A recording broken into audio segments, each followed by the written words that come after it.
संबंध बनाया उसका आनंद, उसका जीवन में आनंद हुआ कि नहीं हुआ? ऐसे कितने लोग बैठे हुए हैं जो भगवान की कथाओं में जाते हैं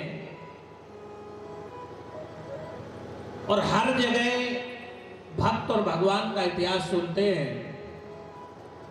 और आप लोग भी जानते हैं कि जिसने भी संबंध बनाया उसके जीवन में आनंद रहा। संबंध, रिश्तेदारी, मित्रता, जिसने भी भगवान से संबंध जोड़ा,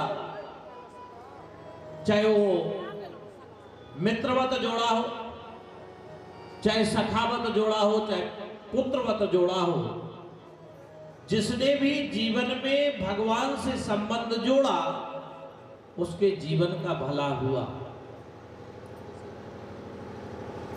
अब विचार करने की बात है कि हमारे जो सारे संबंध हैं वो कहां जुड़े हुए हैं? गौर करिए। हमारे जितने भी जीवन के संबंध हैं संसार में जुड़े हुए हैं। नेताओं से जुड़े हुए, अधिकारियों से जुड़े हुए, रिश्तेदारों से जुड़े हुए, लेकिन भगवान से संबंध। और जब भगवान से संबंध जुड़ जाता है भाइयों बहनों माताओं, और जिसने भी जोड़ रखा है उसका जीवन सफल हो गया है, सार्थक हो गया। कल मैं श्रीमद् भागवत की कथा में आपको सुना रहा था कि उत्तान पाद की एक रानी थी जिसका नाम था सुनीति। सुनीति ने अपना संबंध भगवान से जोड़ रखा था। दिन रात संतों के सानिध्य में बैठकर भगवान की चर्चा सुनती। अच्छा, चर्चा सुनना जरूरी क्यों है? कल तो सुन ली, आज क्यों? आज तो सुन ली, कल क्यों? 4 दिन पहले फलानी जगह कथा हो रही तो वहां सुन ली, आज क्यों? हो सकता है लोगों के मन में प्रश्न आता हो। लेकिन भाइयों बहनों माताओं, हनुमान चालीसा का जो लोग पाठ करते हैं, गाते क्या है उस पाठ में कि प्रभु चरित्र सुनवे को रसिया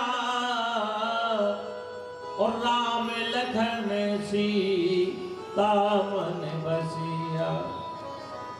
भाइयों बहनों माताओं, प्रभु चरित्र सुनवे को रसिया। जीवन में एक साधन अपना लीजिए, एक साधन, ज्यादा कुछ करने की जरूरत नहीं। प्रभु चरित्र सुनवे को रसिया और राम लखन सीता मन बसिया। कितने लोगों के मन में बसे हुए हैं हनुमान जी? कितने लोगों के मन में? या यूं कहो कि हनुमान जी के मन में कितने लोग बसे हुए? राम लखन सीता मन। अच्छा, सरल उपाय है कि नहीं है? कितना सरल उपाय है। लोग कहते हैं कि भगवान है ही नहीं, कहीं नहीं। अरे भाइयों बहनों माताओं, केवल एक ही उपाय करना है, प्रभु चरित्र सुनवे को रसिया और राम लखन सीता मन बसिया। कितना सरल उपाय है। केवल आप परमात्मा की कथाओं के रसिक बन जाइए। सुनीति का एक सुंदर नीति, सुनीति का मतलब है जिसकी नीति सुंदर हो, सुनीति। एक रानी सुनीति थी। एक दिन उत्तानपाद महाराज जंगल में गए तो एक राजा की पुत्री को देखा, उसका नाम था सुरुचि। तो उसके साथ गंधर्व विवाह करके घर आ गए।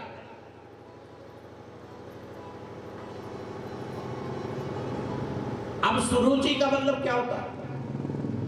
स्व का मतलब अपनी रुचि के अनुसार, दूसरे से कोई लेना देना नहीं। मैंने नाश्ता कर लिया, घर में किसी ने किया या नहीं किया, कोई मतलब। सुरुचि, अपनी रुचि से। आजकल निमंत्रण कार्ड में लिखते हैं ना, सुरुचि भोज, अपनी रुचि के साथ खाइए, जिसको जो खाना। इसी प्रकार सुरुचि का मतलब है जो अपनी रुचि से जीवन जीता हो, दूसरे के जीवन से कोई लेना देना नहीं। सुरुचि रानी जैसे ही राजा के घर में आई तो उसने कहा कि ये कौन है? तो राजा उत्तानपाद ने कहा ये तुम्हारी बड़ी दीदी सुनीति है। बोले जहां मैं रहूंगी वहां नीति नहीं रह सकती। भाइयों बहनों माताओं, विचार करने की बात है, जहां पर अपनी रीति चलती है वहां सुनीति तो पहले ही गायब हो जाती है। सुनीति को घर से बाहर निकाल दिया, राजा को घर से बाहर निकालना पड़ा और एक शहर के नगर के बाहर एक मकान में बनवा दिया, वहां पर सुनीति रहने लगी। भगवान की कृपा से हमेशा सुनीति संतों के सानिध्य में जाए, हमेशा सत्संग सुने, हमेशा कथाएं सुने। और जिसको सत्संग की लगन लग जाती है ना, तो उसे दिन में भोजन मिले चाहे नहीं मिले, लेकिन एक बार सत्संग सुनने के लिए जरूर हो जाएगा। मैंने तो बहुत से लोगों को देखा है, उन्हें सुबह से शाम तक अगर कुछ सुना नहीं, किसी संतों की वाणी नहीं सुनी, कुछ किया नहीं, तो वो भोजन ही नहीं करते। बहुत से लोग ऐसे हैं संसार में।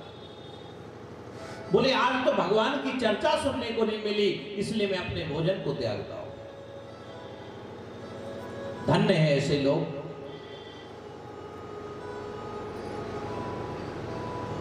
सुनीति प्रतिदिन भगवान की कथा सुनती है, भगवान की कृपा से उसके एक पुत्र हुआ और उसका नाम उसने ध्रुव रखा। बोले ध्रुव महाराज की जय हो। ध्रुव का जन्म हुआ और अद्भुत बालक। मैं कल कथा में सुना रहा था कि जिस माता के गर्भ में अगर कोई भ्रूण है, जीव है, अगर वो माता रामायण की कथा पढ़ती है, सुनती है, गीता की कथा पढ़ती है, सुनती है, तो उसका बालक संस्कारवान होगा।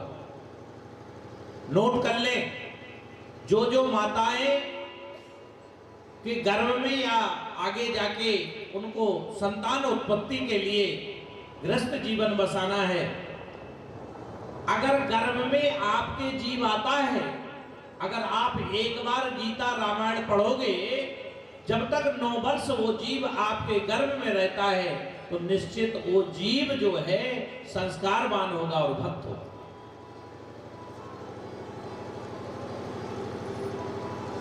बोले वृंदावन बिहारी लाल की। वो जीव कैसा होगा? कुछ माताएं बहनें ध्यान दे रही हैं, वो जीव कैसा होगा? वो संस्कारवान होगा, वो धार्मिक होगा। इसलिए हमेशा संतान उत्पत्ति के पहले वो गर्भ से बाहर आए, उसके पहले हमें रामायण पढ़ना चाहिए, संतों की वाणी सुनना चाहिए, गीता का पाठ करना चाहिए। ध्रुव का जब जन्म हुआ तो ध्रुव रात दिन भगवान की भक्ति में लग गया, बड़ा हुआ। अब माता जहां जाए वहां ध्रुव को साथ में ले जाए, साथ में ले जाए। धीरे धीरे ध्रुव सत्संग में जाने लगा, संतों की वाणी सुनने लगा। एक दिन एक जगह संत महाराज ने कहा, बेटी तू मांग, तुझे क्या चाहिए?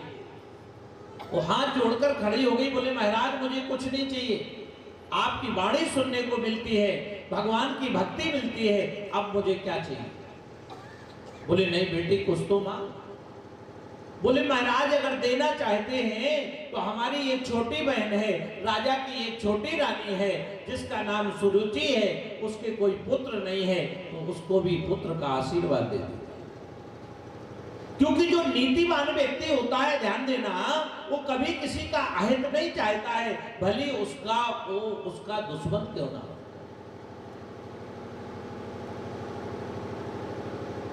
वो सुरुचि के लिए उसने संत महाराज से मांग लिया, उसने वरदान भी दे दिया।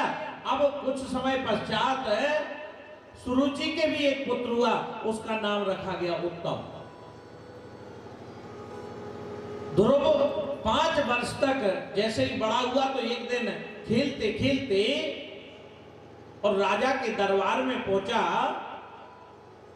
और राजा ने देखा कि इतना सुंदर बालक ये कहां से आ रहा है, बड़ी उसके चेहरे पर चमक थी।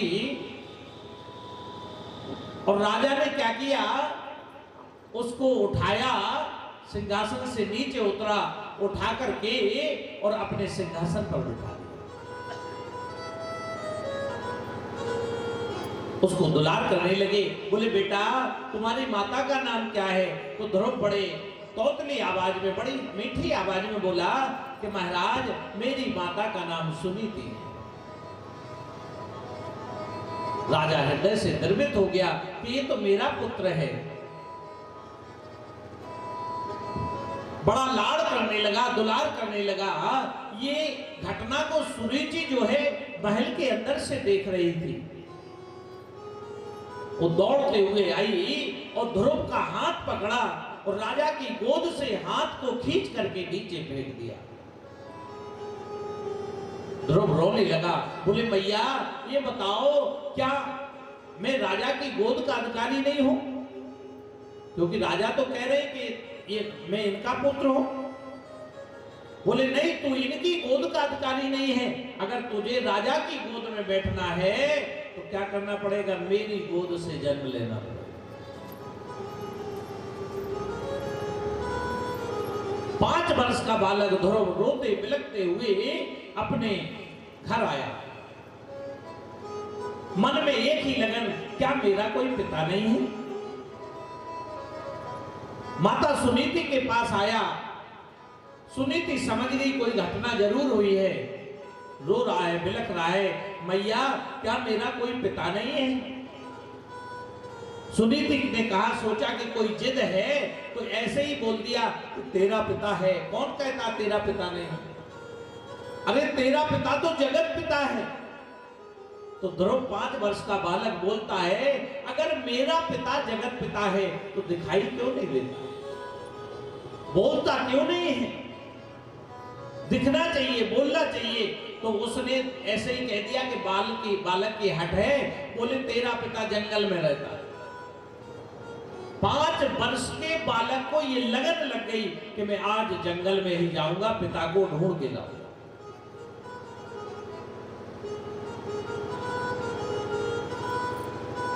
ध्रुव जी जंगल की तरफ बढ़ गए। माता समझ गई ये रुकने वाला नहीं है, क्योंकि उसका नाम था ध्रुव था। जंगल की तरफ पहुंचा और जंगल में रो रहा है और विलाप कर रहा है। हे परमात्मा, हे जगत पिता, अगर तुम इस संसार में हो तो दिखते क्यों? सारे वेद शास्त्र इतिहास ये कहते हैं कि ईश्वर अंश जीव अविनाशी। अगर हम तुम्हारे अंश हैं तो आप हमारे पिता हैं, तो मुझे मिलते क्यों नहीं हो? मुझे दिखते क्यों नहीं हो? अगर आप इस संसार में हैं तो लोगों का दुखों को दूर क्यों नहीं करते हो? इस संसार में अत्याचार क्यों है? इस संसार में दुराचार क्यों है? इस संसार में भ्रष्टाचार क्यों? ध्रुव करुण क्रंदन करने लगा। लेकिन आप संसार में कितना भी बिलख लीजिए, परमात्मा की युक्ति नहीं है तो परमात्मा भी सुनता नहीं। युक्ति होती है परमात्मा को।